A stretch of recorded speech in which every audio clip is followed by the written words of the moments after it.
Yes, I've come along today to talk about the RIF project, which is the Cambridgeshire Renewables Infrastructure Framework, a project which we ran last year, and I'm trying to share how we started the project, what the drivers were for starting that project, what the political engagement process was, and what we achieved, what lessons we learnt from it.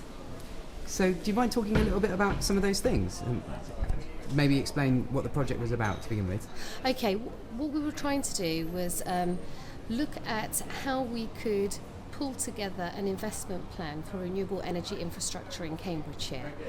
To start that process, though, we had to understand what we already had in terms of renewable energy delivery and where we wanted to get to.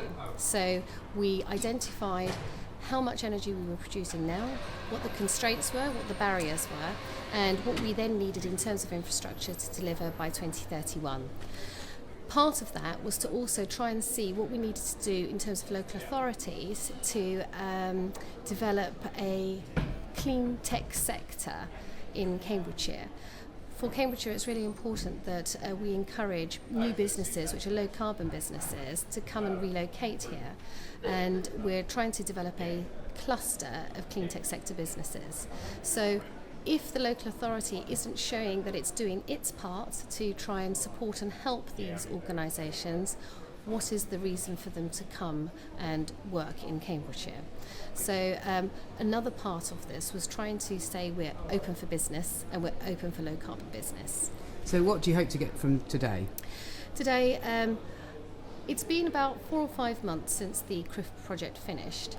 I've had time to reflect on what I thought came out of that project, and I'd really like to share some of that learning with colleagues from around the region, so it's around the east of England, and perhaps talk about some things that we could now do collaboratively to move forward.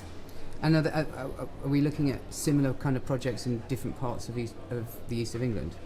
I think a lot of people will also want to look at setting a framework for how they bring forward renewable energy infrastructure. It's quite a challenge to coordinate not only getting the investment in, but also where and how you're going to deliver projects. To underestimate how to bring forward some of those technologies would be a bit shameful, because trying to bring forward, let's say, wind technologies in an area like Cambridgeshire has been really challenging to have the discussions around how, where, what, when, in amongst all the other technologies as well. So some of those challenges that you've already come up against, you can kind of warn people about and give them some tips, I guess.